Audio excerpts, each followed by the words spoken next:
Bonjour, hello, and happy Wednesday, everybody. Welcome to the Aqua and Orange Show, your one-stop podcast for everything Miami Dolphins. I'm Justin Heyer here with Nick Bellato, and oh my goodness, Nick, what a day it has been. What a 2 days it's been. Yeah.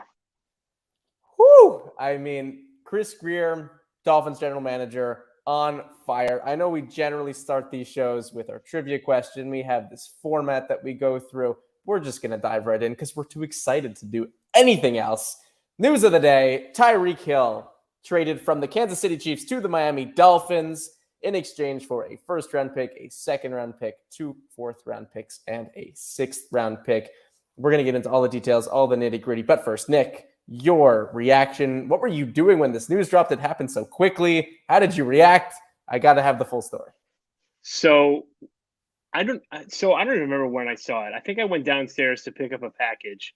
And I just happened to check my phone and they were like, oh, Tyreek Hill is looking to be traded. And then like seconds later, it's like, oh, the Dolphins are talking to him. And then 10, 15 minutes later, it's okay, they're decided 48 hours. And then 10 minutes later, he's going to Miami. It was a whirlwind of like an hour period of me kind of learning all this different news and these different pieces of information. It was wonderful, though. I will say that it's a double win for the Dolphins, right? Because they get their player, but they also keep him out of the hands of the Jets, which is wonderful. Because that would have sucked. If we had come second in this sweepstakes to the Jets, that would have been very unfortunate. Yeah, but it's exciting. These last 2 days. Yeah, the last 2 days have been, I was thinking to myself, maybe, I don't know, Monday, I was thinking to myself that Chris Grier has not done enough this offseason, right? You and I talked about it last week, or the last episode, where he did some cool things, some nice stuff here and there, but he hasn't done anything yet.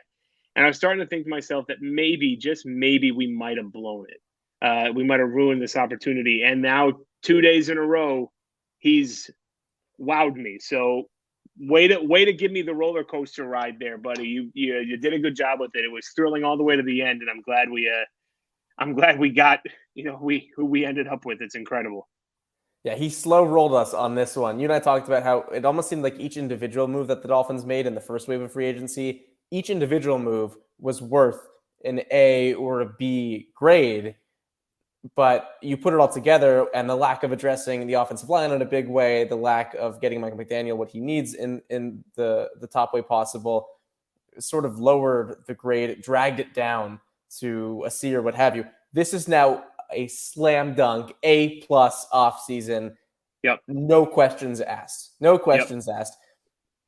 And in large part, not only because he landed an absolute haul of 2 stars in Terron and Tyreek Hill, but it's not like it wasn't the kind of thing where Chris Grier panicked, had to make a big move, and Ndamukong sued a contract. Like, that did not happen here. These were, I don't want to say sensible because they're very large deals, but for what you're getting, relatively sensible.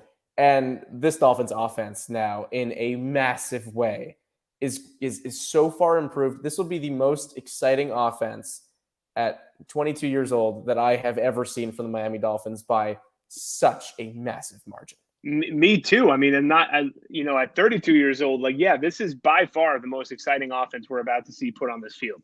By far. I mean, this is, and fast too. I read somewhere that the 4 fastest plays, or the players of the 4 fastest plays since 2016, right? 2 of them were Tyreek Hill and 2 of them were Raheem Mostert. So, can't beat that.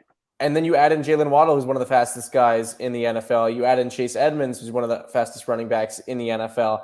This team is all speed. And it was, of all people, Keon Crossan, the special teamer that the Dolphins signed last week, said that the one thing that has been made so clear to him from talking to Mike McDaniel and what have you is that this team is prioritizing speed in all phases of the game. And goodness gracious, it is so dang true.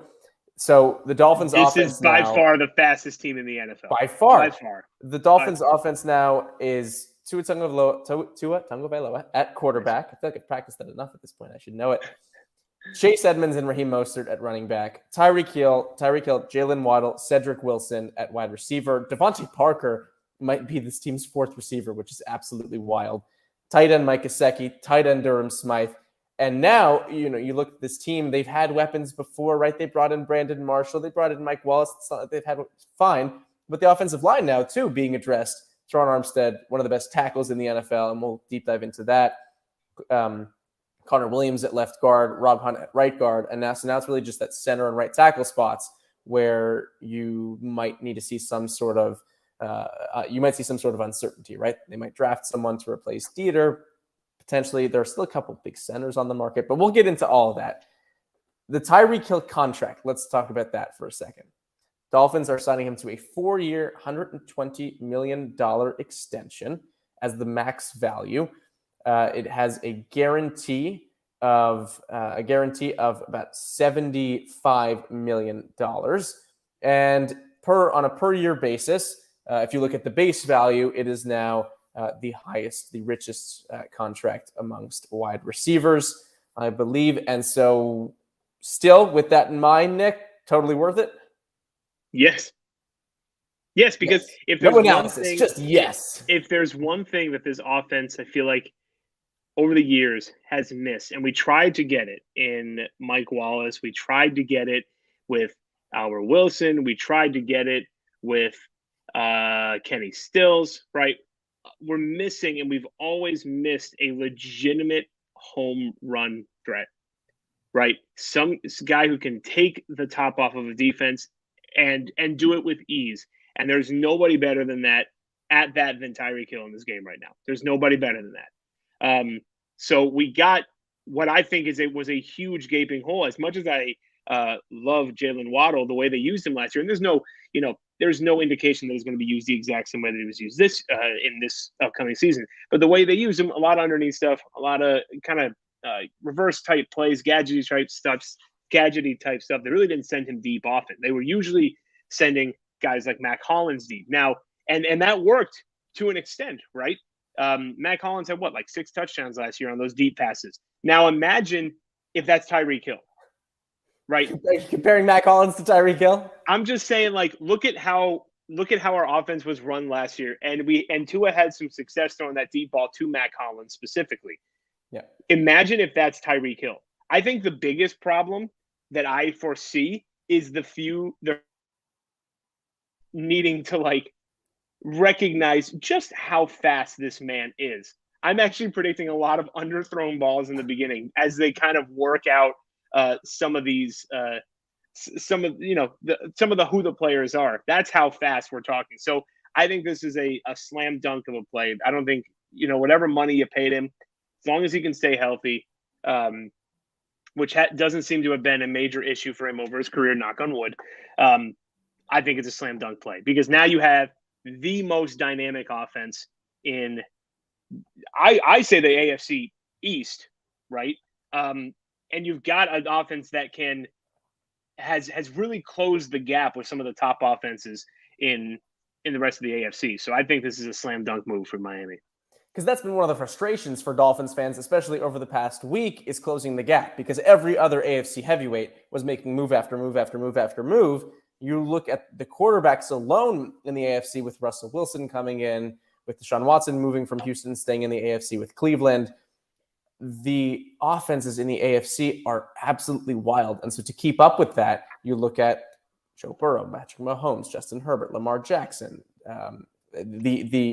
Josh Allen, Deshaun Watson, Russell Wilson. It's essentially 8 of the top 10 quarterbacks in the NFL are in the AFC. How do you keep up with that? Well, the Dolphins are hoping Tua can take a leap, but to get him there, you have to load up the offense. And so you look at Tyreek Hill, you get Terron Armstead, you keep Mike Gesicki, and so now this offense that we've listed off is ready, presuming Tua takes that leap, to keep up with these absolute heavyweights, these monster heavyweights we have in the conference. And here's what I thought was most maybe overlooked because of the massive news we were all seeing, but the shrewdest part of Chris Greer's move on this trade was he gave up a first, a second, 2 fourths, and a 6 and he kept both of Miami's first-round picks in 2023. And so if for whatever reason the Dolphins end this season saying, okay, we loaded up the offense, we gave Tua every single chance he needs to succeed, a top 3 wide receiver in the NFL, a rookie wideout from last year who looks like he's going to be that level of player going forward, Mike Gesicki, a revamped offensive line, 2 running backs who have done very well in this kind of system, and Tua still doesn't show that he's the guy. Well, you have 2 first-round picks next year. You can go out and get whoever you want. First-round picks next year. Exactly. And that guy will come in with an offense that is ready to go. But now it is Tua's prove-it year. It really is, because it's all been lined up in front of him. Yeah, no, this is if Tua, I would even say midway through the season, if he's not made a huge leap in his play and his ability, I think they're going to bench him, because this isn't a team that's built with the intention of trying to figure it out. It's trying to get it to the playoffs, right? That's what the goal is. And I think these moves that are being made, signing Armstead, bringing in all these different weapons, doing kind of, this huge contract to Tyreek Hill, you're not doing it so that you can, wean Tua onto this. You're doing this because you want to make a playoff run now, this year. So I wouldn't be surprised if Tua is struggling. I think there's a reason they brought Bridgewater in as opposed to somebody else, because he is somebody who is he a gangbuster starter? Absolutely not. But is he someone who has proven at times competency? Yes. And I think there's a reason for that, right? With Tua's, injury history, which I don't blame the injuries last year all on him. I blame a lot of that mostly on the offensive line.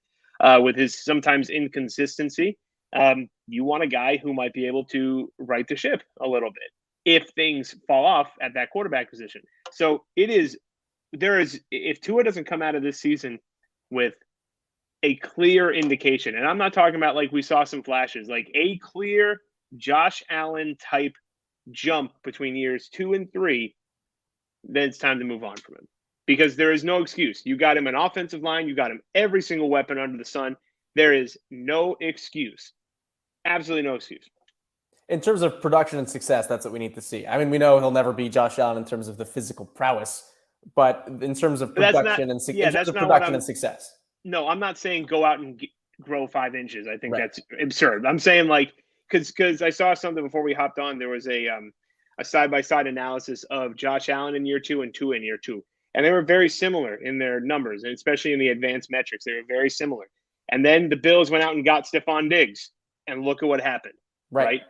So my expectation is I don't need Tua to go out and turn into and completely mimic Josh Allen. What I want to see is enough evidence to say that he is the guy going forward for the next 15 years. He just needed some weapons, and we can compete in the AFC. That's what I want. And weapons he has. I mean, Mike McDaniel, who is by all accounts, from everything that's been said about him, not just from his former coaches, but players who have played with him as well, is the offensive mastermind to make this happen and to use Tyreek Hill, Jalen Waddle, Raheem Mostert, Chase Edmonds, all of this speed in the most creative and fun ways that we could possibly imagine. And I am so excited to see that. And that should help take some pressure off of Tua as well, especially when you look at the offensive line they're putting together. And so let's dive into Terron Armstead here for a second and what Miami was able to do with that. Let's just point out for a second, because there were worries. There were worries going into free agency. Are the marquee players going to want to come play for a new head coach and for Tua Tagovailoa, who hasn't maybe shown enough? Looks like it doesn't really matter. Terron Armstead comes in, 5 years, $75 million. Now, we get it. Injury history, maybe that tempered the market a little bit, but he's not even in the top 5 of left tackles paid. I believe he's like 7th or 8th.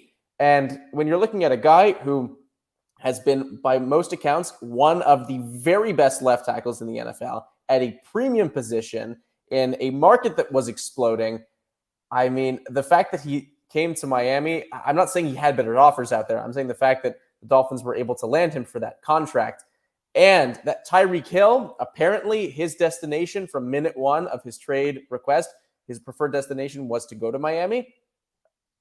Looks like the Dolphins are doing okay in attracting the big guys. Certainly helps that they operate in a state with no state income tax and that it's sunny South Florida. I'm not discounting that. I'm just saying it looks like the Dolphins are doing just all right, bringing in those marquee guys. And what Terron Armstead does for this line, not only in his stellar play, but look at it was Mike Triplett, who was a Saints beat reporter, was saying that the Saints aren't just losing a stellar left tackle. They're losing the leader in the locker room, the guy that was essentially, outside of Drew Brees, the leader on that team, on that offense, helping to develop the other offensive linemen. That's huge for Miami, Nick. That's huge. It's huge. It's huge. So as I love the Armstead signing, I want to preface anything I'm about to say with that first, okay?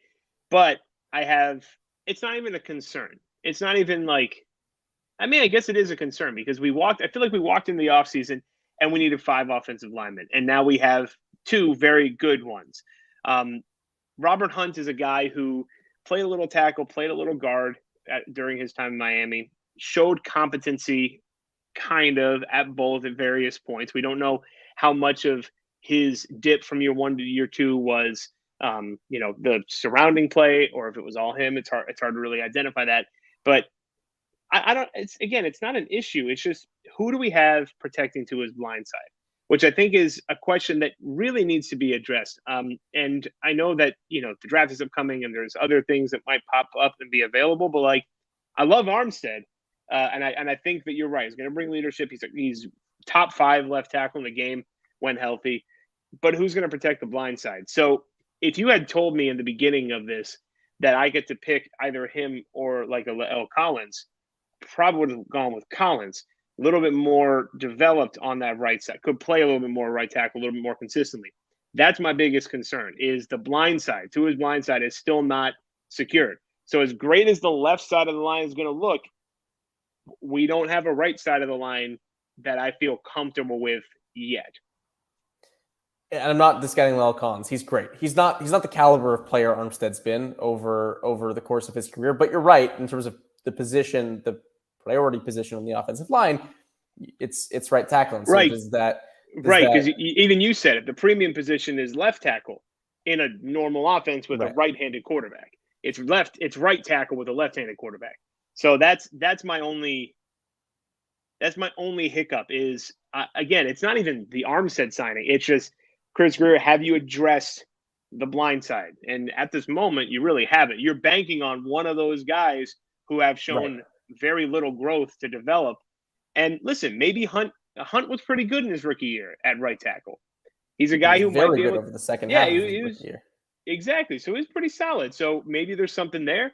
And with the new offensive line coach, a new offensive system, maybe we can get more out of these offensive linemen. But going into the draft where we have now limited capital, again, I'm happy that we do, considering the trade that we got. That we better have a plan for that right side of that offensive line, because it won't matter what else we do if Tua is still getting hit every single play, and we still have the lowest pass rate win block percentage. I think that was right. So my guess is that Armstead stays at left tackle. You play a decade at one spot and you're elite 100%. There. My guess is Armstead stays at left tackle. Connor Williams at left guard. So making our way down the line, Armstead at tackle, Connor Williams at guard. Barry Jackson of Miami Herald sent out a tweet earlier today, or maybe yesterday, that center is likely to still be addressed. Now, I put out a tweet earlier today discussing some of the options there. J.C. Tretter is the clear top option. Yep. Let go from Cleveland, one of the best centers in the NFL over the past 5 years or so.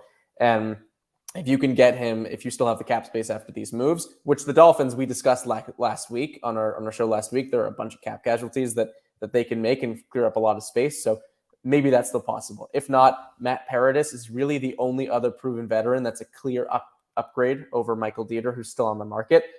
Then you look at the draft, Tyler Linderbaum no longer a possibility given the picks that we gave up. But Luke Fortner, Cameron Jurgens, people are talking about Alec Lindstrom from BC because of his connection to Matt Applebaum. Those are all guys who could be there in the middle rounds. Just whether or not they come in right away and surpass Michael Dieter is a question. So if they're going to upgrade at center, it's probably going to be in free agency if it's right away, unless one of those rookies comes in strong. But your concern here about the right side of the line is certainly a fair one. And given the fact that Robert Hunt was so often in his pre-draft projection talked about as a guy who has a much higher ceiling at guard. My guess is he stays there. The first half of his second season at guard was a little bit rough, but he really came on strong, especially after that prime time Superman jump that he had that got him so much notoriety. His actual play at right guard really improved from the rest of the year. I would guess that he stays there and that it's a competition between Liam Eichenberg and Austin Jackson, who had some analysts saying that he projected better as a right tackle than a left tackle. My guess is it's the two of them competing for that right tackle spot. And that is a little bit concerning given how rough their respective last seasons were. But I don't know. Eichenberg said that he thinks he's most comfortable throughout in his NFL career. What he thinks he's most comfortable at is at right tackle. He didn't get a ton of run at right tackle. He was really moved around a lot. And so if they just commit him to one spot in a new scheme with an offensive line coach who was touted at BC as being a good teacher, like something Mike McDaniel wants to prioritize, then maybe Eichenberg can flourish at that spot. The fact that it's a maybe, though, at the blindside tackle spot is where I see that your concern is coming from. Right, and again, it's not an Armstead thing. It's a we haven't done enough. And as much as I like the idea of signing J.C. Treader, I just don't think we have the cap. We don't have the cap space at the moment. Now, it would not be surprising to me, right, if we start to see a few other players getting moved and kind of opening up some cap space. I think Devontae Parker is one of those names that we need to keep our eyes on. I think that he is now a big target for a trade. Byron Jones, they might want to move on from him because he's got a big old contract and he's not living up to it. Now, you and I have talked many times. He probably was never going to live up to it, but he's not really close to living up to it. And that's my biggest thing is if you were like, if you sign top cornerback money, if you're not in the top 15 corners in the league, I think we got a problem. And I don't know if he's top 15. So I think Byron Jones, Devontae Parker, I think those are some guys who you're probably going to see, the Dolphins moving on from soon. It wouldn't surprise me if they move on from like a Myles Gaskin at this point. I don't know what you can get for him, but somebody might be looking for like a scat back or something for a late round pick. I don't really know. But there's a lot of players that are probably going to be on the move soon. Well, and we mentioned last week, you can just run on the list again. Eric Rowe, again. another one. Sorry. Well, yeah, Eric Rowe, Jesse Davis, Adam Butler, Alan Hearns, Clayton Fajetalum, I'll never say it right. Ethan Carter, he's going to lead Adam the team Shaheen, anyway. Greg Little. These are all guys who, if you cut everyone on that list or trade everyone on that list, it's over $20 million in cap savings. And given the current state of the team, Jesse Davis doesn't look like he's going to be starting. Given or that he should be a backup based on his play. Right, and you clear out $3.6 million there. Eric Rowe's no longer starting with Brandon Jones and Javon Holland there. Alan Hearns is certainly not going to make this team at this point. The fact that Adam Shaheen was given an extension, I don't think necessarily means he's staying because you can save $2 million by cutting him just about with very little dead cap hit. And you brought back both Gesicki and Smythe, and you drafted Hunter Long last year. So most of these guys just don't fit on this roster anymore. Could probably contribute more elsewhere and could save a lot of money on this team's cap. So there's room to clear up space. Whether or not you can use it to get a guy like J.C. Treader, it'll depend on how the Hill and Armstead contracts are structured, which we don't have all the numbers on yet at the moment in terms of yearly cap hit. So we'll see. The Devontae Parker trade, I think, is the one that's most likely at this point because Cedric Wilson's going to play, given the contract he was given. Hill and Waddle, obviously. And so to have Parker as your wide receiver 4, despite the fact that he doesn't have a big cap hit, I don't know. The problem is that you take on a $5.4 million dead cap hit and you only get 3.3 in savings if you cut him before June 1st. If you cut him after June 1st or designate him as a post-June 1st cut, you could save $6 million on the cap. So there's Parker. Yeah, if you designate him as a post-June 1st cut. I don't think he's going to be a cut. I think they're going to try and move him. Yeah, I think they're going to try and get something for him. Even still, trading, I guess it wouldn't be so much about the cap. What do you think they could get for him? Ceiling? Ceiling. A day 3 pick. A day 3 pick. I was going to say ceiling would be a third or fourth. He's not going to go for a third. He hasn't been healthy. When he's on the field, he's great, but his numbers aren't awesome. I think ceiling is a fourth rounder.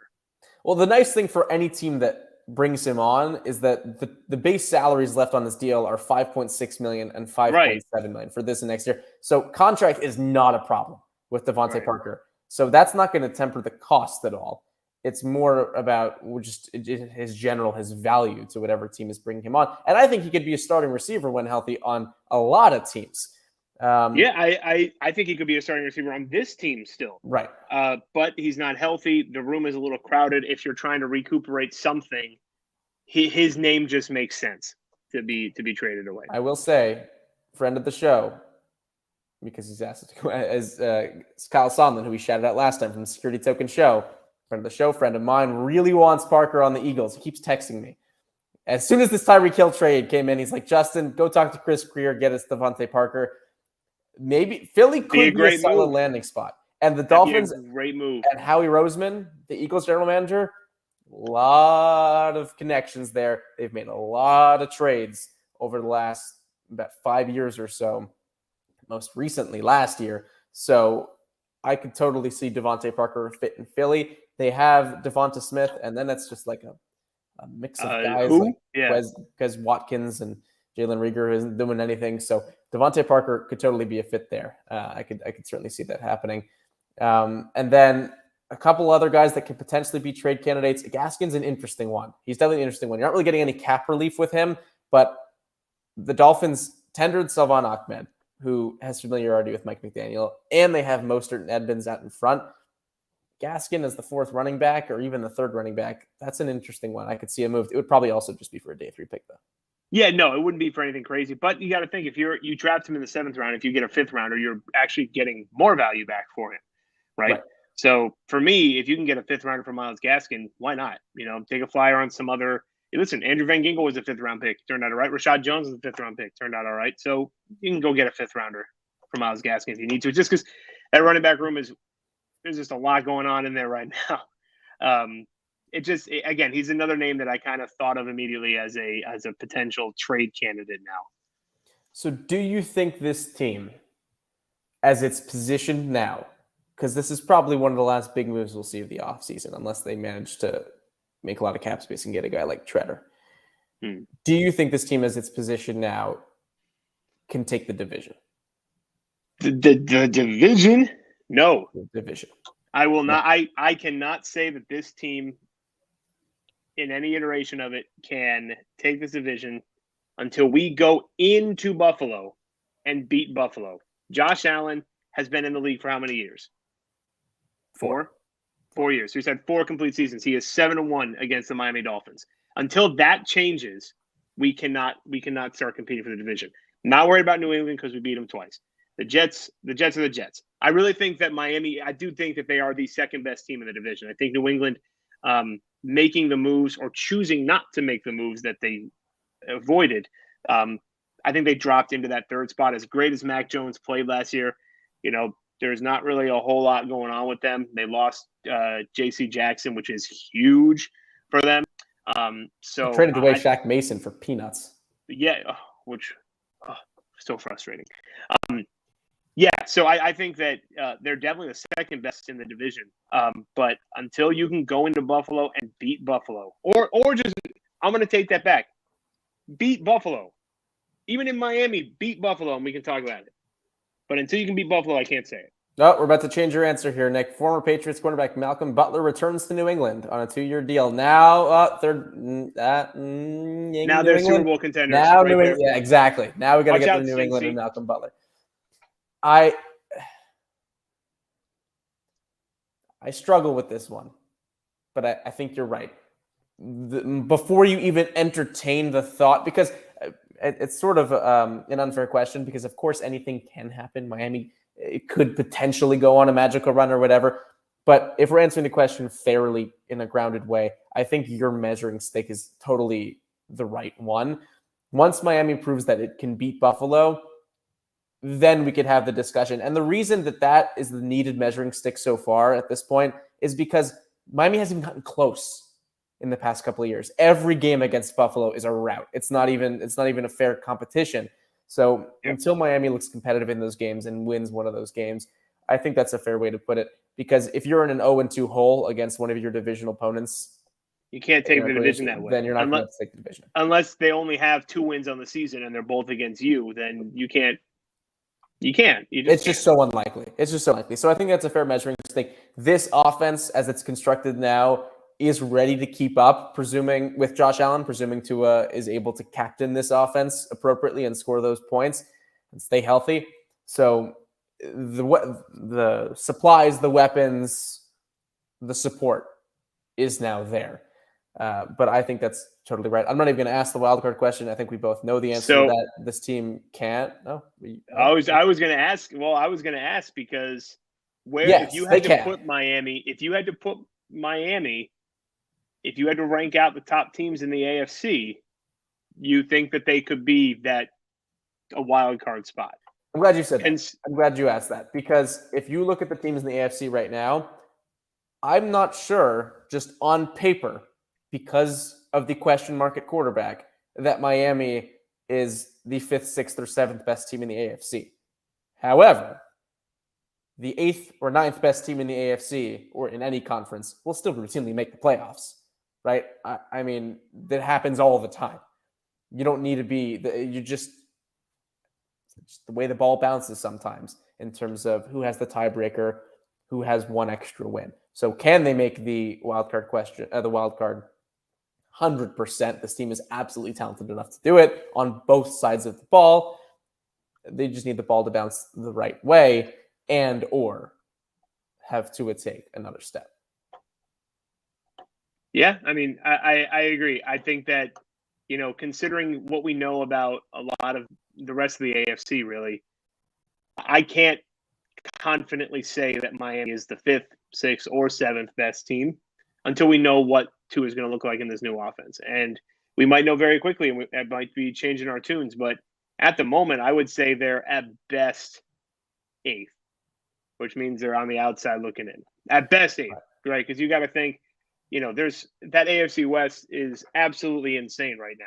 Pretty much every team is a top 7 team. Actually, every team in that is the top 7. Every single one of them. And then you throw Baltimore in there, you throw Cincinnati in there. Buffalo. Right, obviously Buffalo, New England's one of the ones that Cleveland. Cleveland with Deshaun Watson. Yeah, the AFC is stupid packed. Indianapolis, now that they have Matt Ryan. Yeah, so like Miami, Tennessee? They're gonna have to figure it out quick. Oh, who are they? Sorry. You know who I'm not worried about? Yeah. The Jets. That's what I'm not worried the about. Jets. Not worried about the Jets. The Jets. No, if we're worried about the Jets, then something went very wrong this season. If Miami is worried about the Jets, I did like their free agency approach. I will say that every year they seem to make good moves. But their quarterback is terrible. I don't think Zach Wilson. I don't think Zach Wilson is going to be good for them. He also got a lot of support. They brought in Laken Tomlinson, and they have Elijah Moore, who really came on strong last year. They brought in CJ Uzama, the tight end, who did some great things at Cincy. He also has some support to take another step. We'll see if he's able to do it. But he just didn't show me. He just didn't show me anything in year one, and I've been saying it to you for a long time now. Since we've been doing this, you got to show me something.